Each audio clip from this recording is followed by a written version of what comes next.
S'il joue sale, alors utilise ces 7 astuces psychologiques de Machiavel.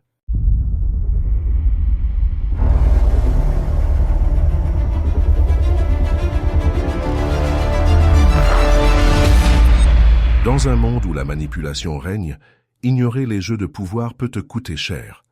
Les attaques ne sont pas toujours frontales, elles se glissent dans les silences et les attentes non dites. Ceux qui ne voient pas au-delà des apparences se condamnent à répéter les mêmes erreurs. Ne pas comprendre cette vérité, c'est s'exposer à des désillusions brutales et à la perte de contrôle. Machiavel avait compris que le véritable pouvoir réside dans la maîtrise des subtilités psychologiques. Il nous enseigne que la vulnérabilité bien utilisée peut devenir une alliée redoutable. Le contrôle du cadre est la clé pour faire pencher la balance en ta faveur, et derrière chaque illusion se cache une réalité prête à être révélée. Ces principes reflètent une vertu machiavélienne, une sagesse permettant de discerner au-delà des apparences et de se protéger des injustices. Dans cette vidéo de 7 chapitres, tu vas découvrir comment utiliser ces astuces pour te défendre et reprendre le contrôle. Tu apprendras à transformer la manipulation en force stratégique. Reste jusqu'à la fin, car le dernier chapitre révèle le secret d'un esprit serein, capable de tout surmonter. Abonne-toi à notre chaîne Nicolas Machiavel, laisse-nous un like sous cette vidéo et dis-moi en commentaire quelle astuce psychologique te semble la plus puissante. Découvre comment devenir inébranlable face à l'adversité. Démasque la première tactique.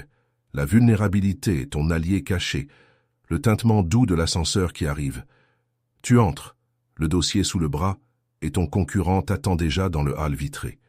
Il parle doucement, presque avec compassion, te glissant qu'il n'a jamais voulu te priver de ta meilleure recrue. Il dit qu'il la respecte trop pour ça. L'air sent le cuir neuf et le café froid. Tu comprends qu'il vient d'utiliser la bienveillance comme couverture pour frapper juste sous la ligne de ton orgueil. Tu ressens cette tension familière dans la poitrine, un mélange d'impuissance et d'incrédulité. Le visage reste neutre, mais à l'intérieur, ça chauffe. Ce n'est pas la perte qui te blesse, c'est l'impression d'avoir été naïf.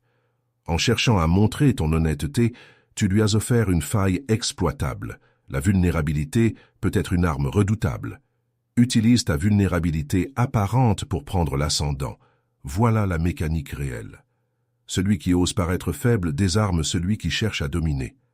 Machiavel l'avait compris lorsqu'il écrivait « Toutes les choses du monde ont leur terme de durée fixé.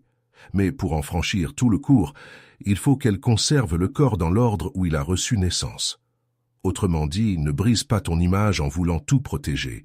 Conserve la forme, même quand tu encaisses. Ma faiblesse est ma force. Le son étouffé des talons sur la moquette annonce cette réunion surprise. Ton chef t'accueille avec un sourire sans chaleur. Aucune feuille sur la table, aucun ordre du jour affiché. Les regards se tournent vers toi dès que tu t'assois. C'est toi le sujet du jour.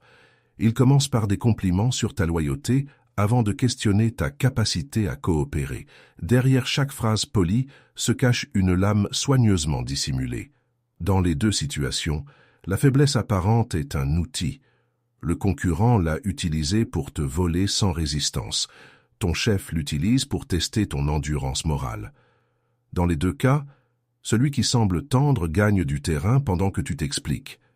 Ce que tu dois faire, ce n'est pas durcir ta posture, c'est apprendre à doser ton exposition pour que ta fragilité devienne un miroir, où l'autre se contemple trop longtemps avant d'agir.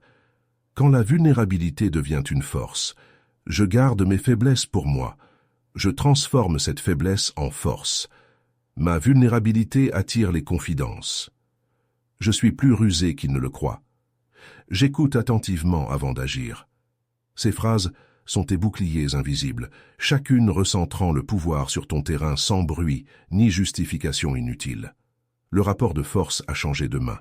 Désormais, c'est toi qui décides quand ton silence deviendra une arme et quand ton aveu deviendra un piège utile à ton avantage. Brise la deuxième tactique, le masque de l'hypocrisie révélée. L'hypocrisie se nourrit de fausses intentions. Elle avance sous couvert de bienveillance, masque le calcul derrière un ton poli. Tu crois à la chaleur d'un geste, Mais c'est souvent le besoin qui parle. Détecter l'hypocrisie pour éviter la manipulation, c'est comprendre que la gentillesse soudaine n'est jamais gratuite. Je vois au-delà des apparences. C'est là que commence la vraie lecture du pouvoir. Le grincement du banc en bois, l'air sans l'herbe coupée et le café tiède qu'il tient à la main, cet ancien contact te salue avec une joie presque excessive, après 1 an sans un mot. Il te parle de souvenirs communs, d'un projet qu'il aurait aimé faire avec toi. Avant d'en venir à sa demande, posée d'un ton feutré, comme si elle allait de soi. Son sourire reste stable, trop stable pour être sincère. Derrière chaque sourire se cache une intention. Tu ressens le léger décalage entre les mots et les gestes. La gratitude affichée masque un intérêt précis. L'hypocrisie fonctionne ainsi. Elle t'amadoue par le miroir de ce que tu veux entendre. Comme le rappelle Machiavel, les hommes peuvent seconder la fortune, mais non lui résister. Ils peuvent enourdir la trame, mais non la rompre.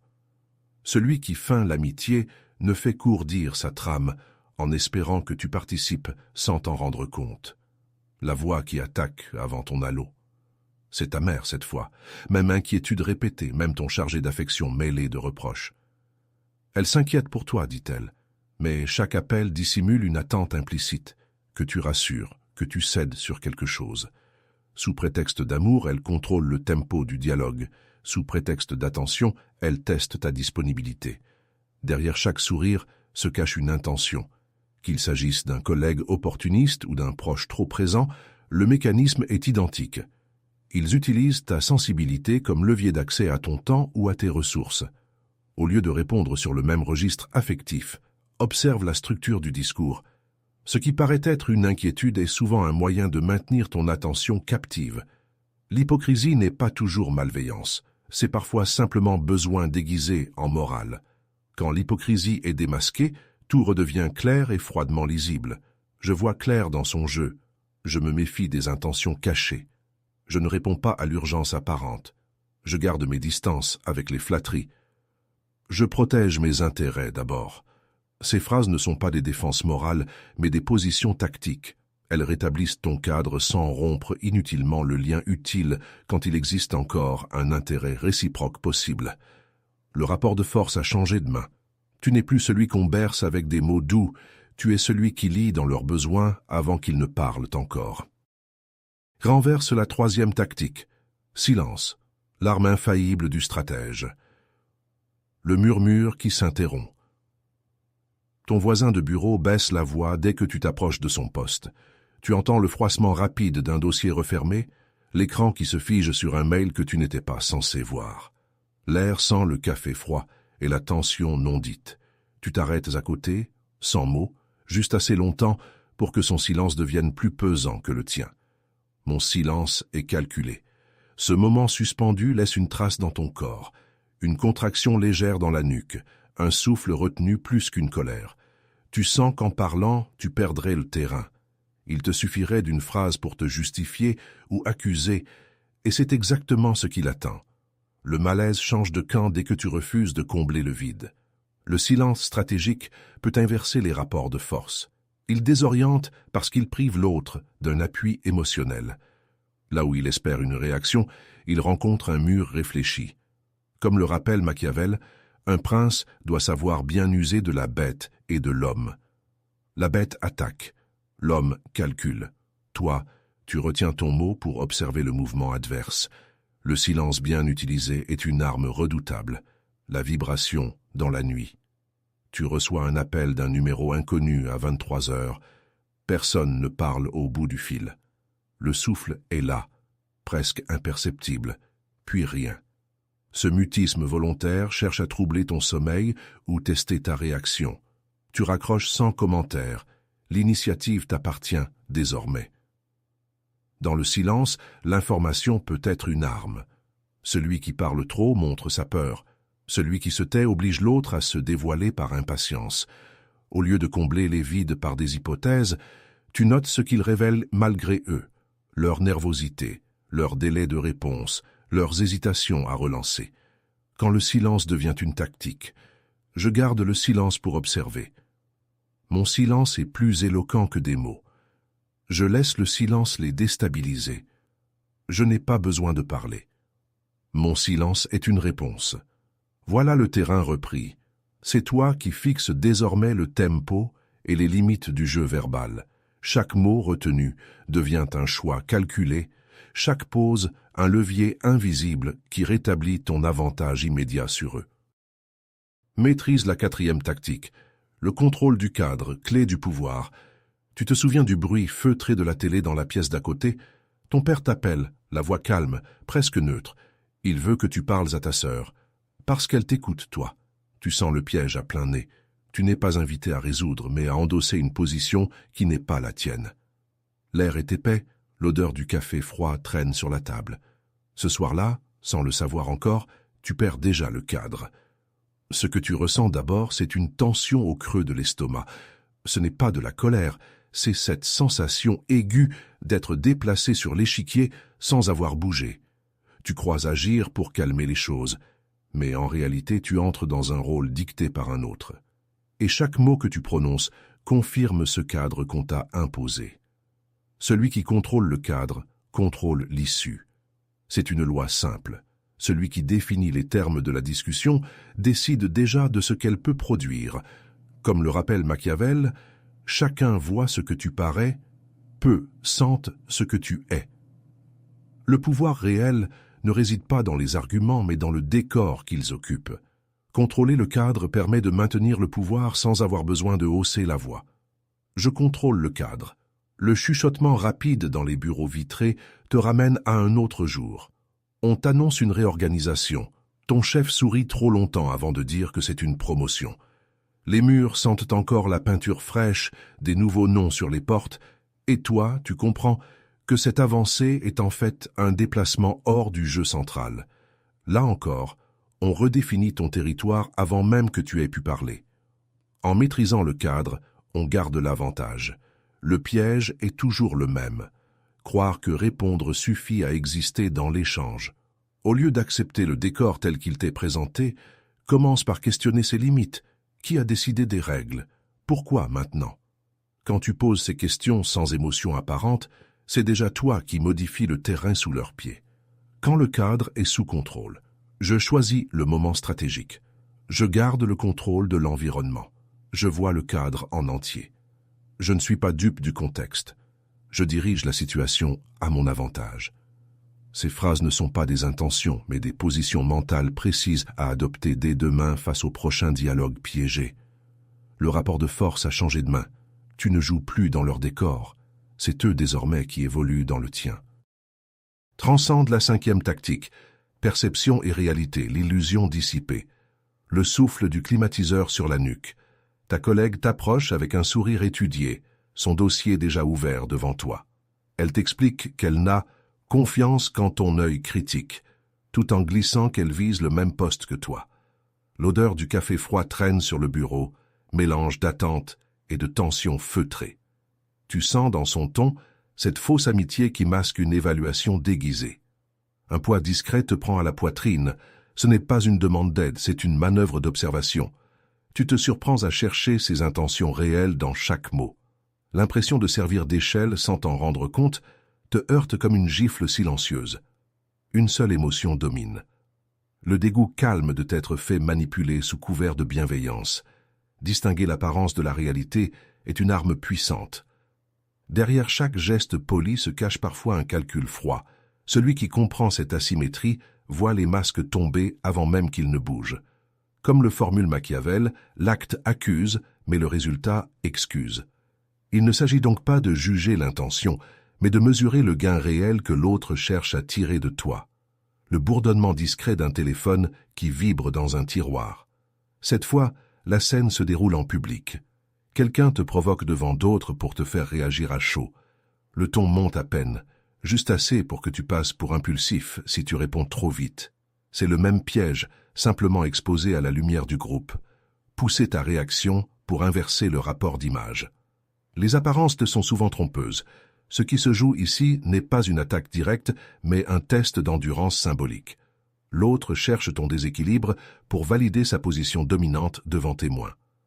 Au lieu de répondre frontalement, tu observes son besoin de spectacle et retire l'énergie du jeu en gardant ton silence actif. Je vois la réalité derrière l'illusion, quand la réalité éclaire l'illusion. Je ne tombe pas dans le piège. Je vois au-delà des intentions cachées. Je garde ma position claire. Je ne me laisse pas manipuler publiquement. Je reste maître de mes réactions. Ces phrases deviennent ton armure verbale, prête à être utilisée dès demain sans effort apparent. Voilà le terrain repris. En voyant ce qui se cache sous les gestes aimables ou les attaques déguisées, tu transformes chaque illusion en preuve tangible de ta supériorité stratégique. Domine la 6e tactique, la réaction calculée qui déstabilise, le souffle tiède d'une bouche d'aération mal réglée. Tu fixes l'écran, les 3 petits points de ton partenaire clignotent puis s'effacent. Aucun mot ne vient. Ce silence n'est pas un oubli, c'est une manœuvre. Tu sens qu'il te jauge, qu'il attend ta réaction pour mesurer ton impatience. Le message reste en suspens comme une pièce de monnaie sur la tranche, et toi, tu refuses qu'elle tombe du mauvais côté. Je contrôle ma réaction. Ce vide prolongé crée un malaise précis, une tension dans la gorge, la sensation d'être suspendu sans prise. L'envie de relancer brûle, mais tu sais que chaque minute sans réponse est une arme contre toi. Tu ressens ce mélange d'agacement et de doute qu'on exploite pour t'amener à te découvrir trop vite. C'est le piège classique du silence calculé. Réagir avec discernement renverse les rapports de force. Une réaction mesurée peut déstabiliser un adversaire car elle lui retire son terrain d'observation. Celui qui attend ton mouvement perd l'avantage si tu changes le tempo du jeu. Comme le rappelle Machiavel, la première cause par laquelle on vient à perdre ses états est d'avoir négligé l'art de la guerre. Ici, l'art de la guerre, c'est celui des réponses différées et calibrées. Le bruit feutré des pas sur la moquette. Ton voisin frappe à ta porte avec un sourire soudainement poli. Il veut te parler vite fait. Quand il obtient ce qu'il veut, son ton redevient froid, presque absent. Ce va-et-vient émotionnel n'a rien d'anodin. C'est une stratégie pour t'imposer son rythme relationnel, pour que tu restes en attente de sa chaleur suivante. Les réactions calculées peuvent inverser les dynamiques. Le pattern est clair. Dans les jeux de dépendance tacite, celui qui garde le tempo garde le pouvoir. Si tu réponds trop vite, tu t'exposes. Si tu choisis le moment exact où répondre, tu redeviens imprévisible. L'effet n'est pas l'indifférence, c'est la maîtrise du tempo social, quand la réponse est réfléchie et stratégique. Je ne réagis pas à chaud. Je pèse chaque mot avant de répondre. Je garde mon calme face à l'adversité. Je ne me laisse pas entraîner par l'émotion. Je choisis ma réponse soigneusement. Ces phrases ne sont pas des mantras. Ce sont des armes défensives capables d'épuiser ceux qui cherchent à te déséquilibrer. Voilà le terrain repris, celui où ta patience devient offensive et ton silence une position fortifiée. Chaque réponse pesée devient un levier discret qui déplace le rapport de force en ta faveur. Écrase la 7e tactique, la force invincible de l'esprit serein. Le grincement du parquet ciré t'arrache à ta concentration. Le client, celui que tu croyais fidèle, s'avance avec un sourire trop calme. Devant d'autres, il compare ton offre à celle d'un concurrent, détaillant chaque point pour te pousser à baisser ton prix. Tu observes son jeu, feindre la transparence pour t'humilier publiquement. La pièce sent le café tiède et la tension froide des négociations où tout se joue sans cri. Sous ce vernis courtois, tu sens la morsure de la trahison. Ton ventre se serre, ta nuque chauffe, tes pensées cherchent déjà la riposte. Ce n'est pas tant le prix qu'il attaque que ton autorité. Il veut te faire réagir, te voir défendre ton terrain dans la précipitation, comme un joueur qu'on déstabilise avant le coup décisif. Un esprit calme reste inébranlable face aux provocations. L'attaque n'est efficace que si elle trouve un point d'impact émotionnel. L'agitation trahit la peur de perdre. La sérénité inverse le rapport de force. Machiavel le formule ainsi. Les hommes sont ingrats, changeants, dissimulés, fuyant les dangers, avides de gains. Tant que vous leur faites du bien, ils sont tout à vous. C'est leur nature, loyaux, tant que cela leur rapporte. Ton rôle n'est pas de t'en offusquer, mais d'en tenir compte avec froideur. L'esprit serein est une force inébranlable parce qu'il ne donne aucun appui à l'adversaire. La notification qui fait sursauter illumine ton téléphone. L'ex qui t'avait quitté te recontacte pile quand tu commences enfin à aller mieux. Même scénario inversé. Flatterie douce avant une demande déguisée. Là encore, le piège est simple. Tester si ton calme tient ou s'effrite sous l'émotion retrouvée. Un esprit tranquille peut résister aux manipulations. La mécanique est identique. Provoquer une réaction pour reprendre l'avantage affectif ou commercial. Au lieu de répondre vite ou de justifier ton silence, tu observes la scène comme un stratège sur un échiquier figé. Celui qui garde son tempo dirige toujours l'échange. Celui qui répond au rythme imposé perd sans s'en rendre compte. Je garde l'esprit serein. Quand la sérénité devient un bouclier, je reste calme malgré ces provocations. Je ne m'emporte pas facilement. Je suis maître de mes émotions. Je garde la sérénité face à l'adversité. Je ne laisse rien perturber mon calme. Ces phrases ne sont pas des mantras, mais des positions mentales. Elles empêchent toute fuite d'énergie vers ce que l'autre veut contrôler. Ta réaction visible. Voilà le terrain repris, celui du tempo et du contrôle émotionnel. Quand tu restes immobile au cœur du vacarme stratégique, c'est toujours l'autre qui finit par se dévoiler en premier. Tout au long de cette vidéo, tu as découvert que les plus puissants trucs psychologiques ne consistent pas à dominer l'autre, mais à comprendre les mécanismes invisibles qui dirigent ses réactions. Tu as appris comment déceler les intentions cachées, comment te protéger des manipulations déguisées, et surtout comment reprendre la main sans perdre ton sang-froid. Ce voyage t'a transformé. Tu n'es plus celui ou celle qui subit. Tu es désormais celui qui observe, analyse et agit avec lucidité. Aujourd'hui, ta réalité a changé. Là où régnait la confusion et l'émotion brute, s'installe désormais une forme de maîtrise intérieure. Comme le disait Machiavel, celui qui contrôle ses émotions contrôle son monde. Ce pouvoir tranquille n'est pas une invitation à jouer sale, mais à rester calme quand d'autres cherchent à te déstabiliser. Parce qu'en comprenant la logique des comportements humains, tu n'as plus besoin d'écraser pour triompher. Tu apprends simplement à rétablir l'équilibre. Si ce message résonne en toi, rejoins la communauté des esprits stratégiques. Abonne-toi à la chaîne, partage cette vidéo à ceux qui en ont besoin et dis-moi en commentaire quel truc psychologique t'a le plus marqué aujourd'hui. Ensemble, nous formons un cercle de réflexion où la connaissance devient une arme subtile contre la manipulation et l'injustice quotidienne. Souviens-toi toujours, dans un monde où beaucoup cherchent à manipuler pour exister, le vrai pouvoir appartient à ceux qui comprennent sans se corrompre. Ici, sur Nicolas Machiavel, on ne fuit pas le jeu. On apprend simplement à le maîtriser.